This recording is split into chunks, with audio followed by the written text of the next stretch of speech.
Today on FC26, I will be having a look at where EA Simulation System believes Spurs will be in 5 years.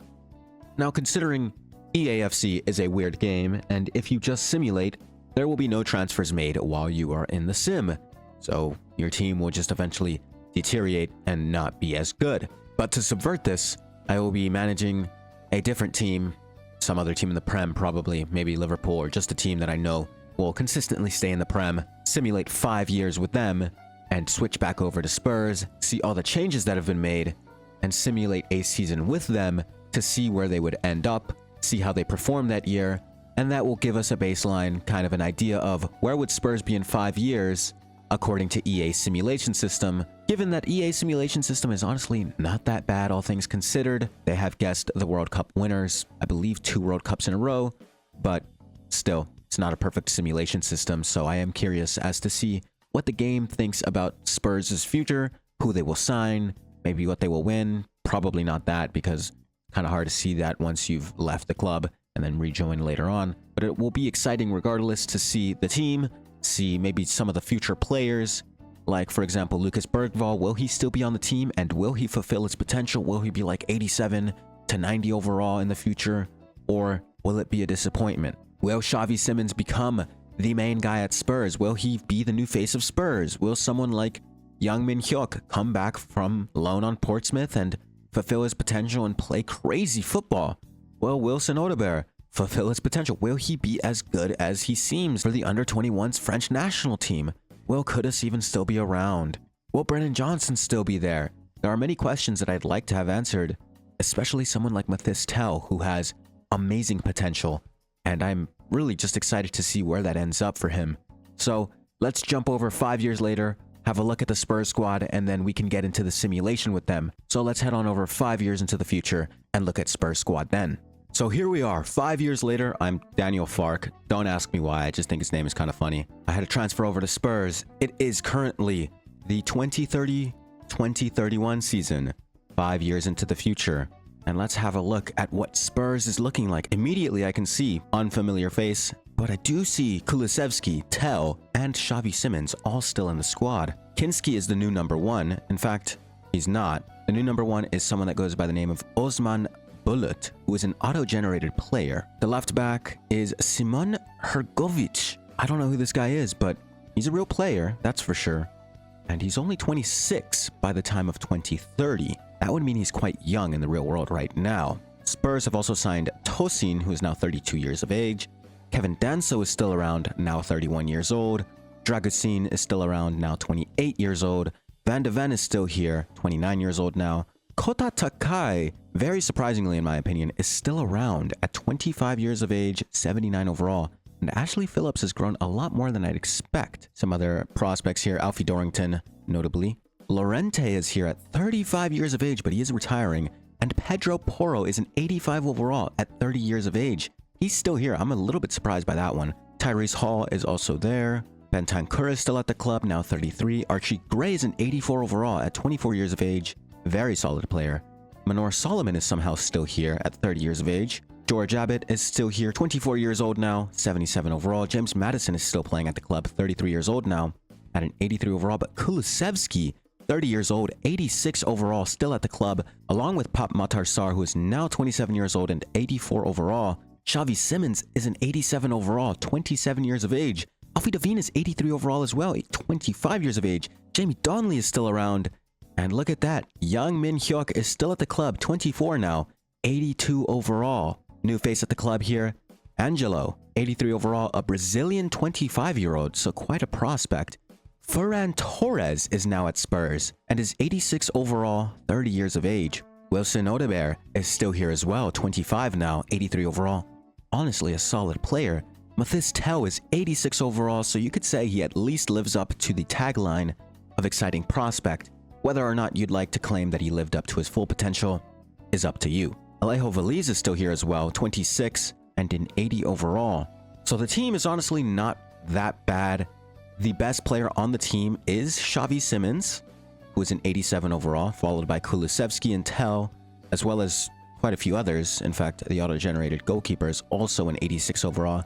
Pedro Porro and Van de Ven are both 85. and are both around the age of 30. They have quite a bit of like decent midfield here. Sar and Gray both being 84 overall is quite promising, but you may notice there is someone missing here. Lucas Bergvall is nowhere to be found within this club, meaning he has moved on. And so let's go on a little bit of an adventure to see where has Lucas Bergvall ended up after all these years. He's 24 years of age now. He's an 87 overall, so he would be joint highest at the club, playing for Real Sociedad, which is quite funny because that was one of my career modes. Interesting club to end up at, but that's where he ended up. Now, I would like to try some other players like Christian Romero, who is the captain of the club in real life right now. He's 32 years of age now, playing for Union FC in Germany. Interesting. We can't really see his overall. And someone like Dominic Solanke, who has left the club as well, is now 32, playing for Levante in La Liga. One more player I'd like to see is definitely Richarlison, who I hope is not retired. No, he's 33 though. Also playing for Real Sociedad. So Bergvall and Richarlison link up out there. Now, someone who isn't too attached to the club, Randall Colomuani, is back at France, playing for Lille at 31 years of age. And one final check, the fullbacks, where have they ended up? Destiny Udogie is in France playing for Marseille. Interesting, only 27 years old. And on the other side, or I guess the same side if you really think about it, Jed Spence, who is 29 years of age, also playing in France for Nice. So an interesting jumble of players here and there. Very, very interesting. A youth prospect, Mikey Moore, is 22 now and is playing for Dortmund. But considering the fact that there's no real tagline or anything, makes me assume he did not live up to the potential. Finally, the number 1, Vicario. Where is he? Because he's obviously not on Spurs anymore. He's playing in Germany for RB Leipzig. Interesting. Now that I've seen the squad and I've seen what's become of it, I'm going to do one last season for this team. It's been 5 years. I've let the team grow, change, honestly, in some parts of the team, decay. And it's time to see how they would do. One season of Sim as their manager. I'm quite excited to see it all unfold. And honestly, the one I'm most excited for is Young Min Hyuk. He's very young still, and he looks really, really good. So I'm actually going to put him in here over Torres and then swap these around. Not like that. That's really funny, actually. Simmons can't even play on the left wing, despite where he actually plays in real life. And this is what the team is looking like now. Yeah, interesting. Like, this lineup is so interesting to me. The left back position is obviously very, very weak because Llorente is retiring and this Essler guy is 30. So maybe they should have held on to Udogie or even Spence. But yeah, I mean, I think Van de Ven can play left back. Okay, so this is a team. Takai, I'm honestly pretty excited about. I can start Dragosine over him, but... And this should be like this. Obviously auto-generated player, but he is the best goalkeeper in the lineup. And honestly, it's a solid squad. It's solid. So I'm going to sim forward. Going to see what happens with them. Actually, one quick check. Are they in the Champions League? Because if they're not, then it's quite hard to really play for anything aside from the Prem. Because, I mean, Champions League is obviously the biggest club competition in the world. And no Champions League means nothing to really play for. So we can see we have league games. I can check the objectives. Here we go. So board expectations, finish in a UEFA Champions League place. Win the cup. Win the FA Cup, that is. Okay, so I can check Champions League really quickly, I guess. So Champions League are the playoffs. Yeah, I don't know. I don't know whether or not they're in the Champions League. I cannot tell as of now. So let me jump forward a bit to confirm whether or not they're in the Champions League, and I will catch up with you there, and then we'll sim to the end of this season and see where Spurs have ended up 5 years later, how they've grown, how they've decayed, and how much they've changed. Okay, so I've skipped forward to around September, mid-September, to check for any UEFA competitions, and it is looking like Spurs last season were not so well off. All Champions League first league stage games have been played, and Spurs are not in here. Spurs placed outside of the top 6 the season before, but they are joint first with Liverpool and Sunderland currently into the season with 4 games played and a goal difference matching Liverpool's, but having a much better offense and a much worse defense than them. Anyways, with this revelation, that means only the FA Cup, the Carabao Cup, and the league title, I guess, are to play for. So let's see if Spurs can win the league at the very least. They're not very good at cup runs, so I don't expect that much from them. But who knows? So far, the league looks good for them, and we will see at the end of the season. So I will catch you at the end of the season where either they'll play a cup final or they'll play the final league game to secure the title, or maybe they secured a lot earlier and I completely miss it. But in that case, I mean, it'd be a lot more impressive. Either way, I will see you at the end of the season when we look at if Spurs have won anything 5 years later in FC26. Okay, so I have spotted this in the sim last second. There are 6 points between 1 and 2 on the table of the Premier League, and there are 2 games remaining, one of them against United. So if United lose or draw this game, they have let us win the league. This might be one of the weakest league sims I've seen on this game in a while. City have 61 points. United have 64 points. Liverpool have 59 points. I think they were third last season because I was managing them up until I switched to Spurs for the whole check on the 5 years. Arsenal have 55 points. I mean, it's like a scrap at the mid-table. Look at this. There's like 2 points of difference all across here. And then the top 4 even. 59, 61, 61, 64. Just like, it's been parity. Like, everyone's lost at least 8 games. Spurs' defense has been decent. Not as good as United's, but their offense has been spectacular. I think it's the best in the league. Only City and Liverpool coming anywhere close to them. And let's have a look at that team, shall we? So first and foremost, looks like Van de Ven is out, which is not something you want to see ever. He's probably, in fact, he's 87 overall. Oh my, hold on. I haven't even looked at the rest of the team. He's 87 overall, first off. I mean, it doesn't matter because he's injured. Takai is 85 overall, so solid backline, I guess. It's okay. But Balut is 89 overall. Kulusevski is 89 overall. Simmons is 90 overall now. Odegaard, 86. What was he before? 83? Youngmin Hyuk is 86 overall as well. I don't even know. Should I start Ferran Torres? Because he's 86 as well. But he's got a bit of form to him. So, yeah, we'll put him in. I guess, yeah, it seems like Torres starts most games. But Tell is 90 overall. What a team. Sar is 80. Everyone's grown.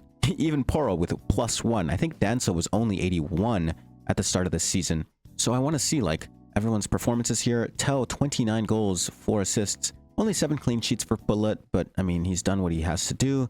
Simmons is only 4 and 6. Kulusevski's 3 and 8.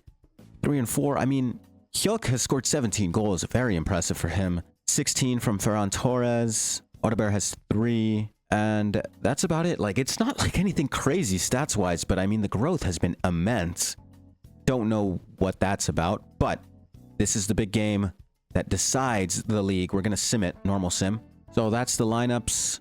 Don't know who Harrison is, but they have Eder Militao and Metcalf. Like, some of these names, I don't like. Okay, Kobe Mainu, Bruno Fernandes is still there. Mbumo, Seshko. That's all I recognize, to be honest. I don't know who Harrison is. We are in the yellow, the third kit. Oh my god, someone just had to go. I wasn't even sure who that was. I don't know why. The red looks kind of washed out, if you ask me. Maybe it's because of the purple background, but here comes United, building up an attack. Intercepted quite easily. Simmons starts the play. Given to Ferran Torres. Back to Simmons. This could be a decent chance to Tell. Back to, I'm not even sure, Pop Matar, I think. Is that Pedro Porro? Okay. Yeah, I mean, he kind of does that. Interesting. So, just a reminder, if United tie this game, they have lost the league to us. If they win, they have a chance, assuming City beat us and United win their other game. But I think their goal difference is honestly cooked. I did not look in depth, so it could come down to the goal difference. This is a big ending to this. Oh, here we go. That's a decent no. I don't know who 21 is. Never mind, I do. It's Kulusevski. It's in his song. Xavi Simons to Kulusevski to Tell to no one. Well, it was to Sar, but I don't know where Sar was going with that. Just shoot the ball, guys. 13. I'm assuming that's Hyuk. Yeah, it is. Oh, I wasn't looking, and Sar nearly scores one. So far, the pressure is all on United, and they need to score at least 1 goal to try to force a victory here. They need to force a second game. They need to force it to goal difference. I mean, the goal difference might be insurmountable, and I just don't know it yet. But for now, I mean, dude, we are dominating this game. They have not shot 1 time, and they have under 40% possession throughout the game. on goes, I'm not even sure who has it right now. Poro to Hyuk, to Tel, to Sar, up to Ferran. Xavi, easy goal for Sar. Wow, Xavi just shielded the ball there. And it's looking like United's fate is sealed. They are 1 goal down. They need 2 goals to even have a chance at the league title here. If they lose here, it's all over. And here they come. What a tackle. Who was that? Was that Takai? Yes, it was. Honestly, not a great performance from this team, this Spurs team, who are desperately trying to secure this league after assumedly... Oh my god, what a pass from Xavi Simons. And Tel just has to finish. Simple. Simple for him. And I'm going to jump in a few minutes before the game ends because I don't know if it's going to play... Oh, wow, what a pass. I don't know if it's going to play the title-winning animation. If it doesn't, I'll skip forward to the Man City game, the end of it, where regardless if they win or lose, they're going to celebrate the title. So, yeah. Another decent play here. Xavi Simons holding onto the ball. Loses it. It is a corner, though. And this game is all but over. And the title is all but secured for Spurs here, who, assumedly, as I was saying earlier, before Xavi set up the goal for Tel, they've had a couple of years of mediocrity. That was another great chance. It's now the 89th minute. Let's jump in just to see if there's any animation at the end of the game. Third kit for a possibly title-deciding game is an interesting choice by the EA CPU, but here we are. It is on, like, authentic. I do not like the authentic sliders. I don't know why it's on authentic. It should be on competitive, but it's on authentic. And I mean, if I score a goal here with the authentic sliders, I'd be quite impressed with myself. Okay, it's working. Just a cross, or not. Ooh. Okay, well, it doesn't matter. They won the game on their own. I didn't have to score. And that's it. You can hear the fans, or probably not, because I have the game quite low, but the fans are going crazy. The title has been secured at Old Trafford, and Spurs have finally won a Premier League title. Assuming they didn't win anything during the few years that I was not looking at them. In the 5 years, they lost their possibly hottest prospect in Lucas Bergvall, and did not qualify for a single European competition last season, so it seems like they haven't done too well in these 5 years. But at the end of it all, Spurs have secured a title in the one season I do observe, which is very nice, to be honest. It would have been really annoying if they had won something while I wasn't observing, and then I couldn't see it. So, that's the game. United have given us the title, essentially, and Spurs have won something. As for the FA Cup, I actually don't know about that yet. Firstly, let me look at the goal difference. Was it insurmountable? Yeah, it was. Okay, so it literally didn't matter. The title was essentially secured at that point, but that sealed it. FA Cup, City wins it, and they've beat Spurs in the semifinals. Carabao Cup, Ipswich wins it. Okay. And Spurs went out in the 4th round to Newcastle. So it's the only trophy for Spurs. No double, no domestic treble, just the title, which is honestly impressive in itself. Again, a really weak title. Again, a really weak league performance from literally every team in the league. But I mean, it is what it is. With basically everything out of the way, I'm going to hop in and watch the animation of the trophy lift for Spurs. As the final whistle of the season rings, Spurs have done it. They have won the league title. I don't know who this guy is. I keep seeing him and I have no clue who he is, but he's there. I'm assuming that's the left back. So there he is, I guess. Spurs are winners. They actually lost their final game 2-0 against City, but I'm sure they do not care. They've secured the title. No loss was going to bring them down. And here they are to celebrate in front of City after defeating United 2-0 to secure the title. And there it is, the Prem title. Who's the captain, actually? I don't know. Is it Van de Ven? Van de Ven's injured, actually. Who is the captain on this team? Xavi Simons? Pedro Porro, I'd assume. Oh, Kevin Danso. Okay, yeah, fair enough. So Kevin Danso to lift the Premier League title for Spurs. 5 years later, apparently EAFC believes Spurs will win a title out of nowhere, essentially. And the team will blossom into its full bloom. Do I believe this? Not one bit. I can see what happened beforehand, before I stepped in and oversaw this season. I can see all of that happening. Lucas Bergvall possibly leaving, maybe a few years of mediocrity. Absolutely do not doubt that that could happen. It could happen to any club. But do I believe that this team would suddenly win after a few years of mediocrity and a new manager randomly spawns in? Do I believe that? No. But it's happened here, and it's what EA believes would happen if it all went down like this. So, quick team photo. title winners, Prem winners, and possibly their last trophy, because this team is falling apart. Because this was just a little challenge, just a bit of fun, I did not manage the team. I just simmed to the end of the season, jumped in every now and then to check on things, to make sure the squad wasn't absolutely cooked, and or just to check if we were still in certain competitions. The team is falling apart. We have a lot of departures. Bentancur, Solomon, Kinski, Tosin, Dragusin, Devine, Veliz, Essler, Pedro Porro, and a few of these are also just leaving immediately. Providel is retiring, and all these things have happened already. Anyways, it doesn't matter because I'm not playing a single other season of this save. It does not matter to me, but it was fun to see what would happen to Spurs 5 years into the future according to FC26. So that's all I really have for you. They win the title somehow. Tel blossoms into one of the best strikers in the world, scoring 26 goals in a Prem season. And Xavi Simons similarly becomes one of the best 10s in the world, with rather underwhelming stats. But that's the end of this challenge and the end of the video. Thank you for watching the video. If you did enjoy, check out any other career modes I've done, and I've done other like funny little challenges with Spurs, with my ultimate team, with like the worst team in the Prem, or the worst team in England, or the worst team in Europe. I don't remember what I did. Anyways, I've done a few different things, and I've done full-fledged career modes. So if you're interested, check those out. Anyways, once again, thank you for watching the video, and I'll see you later.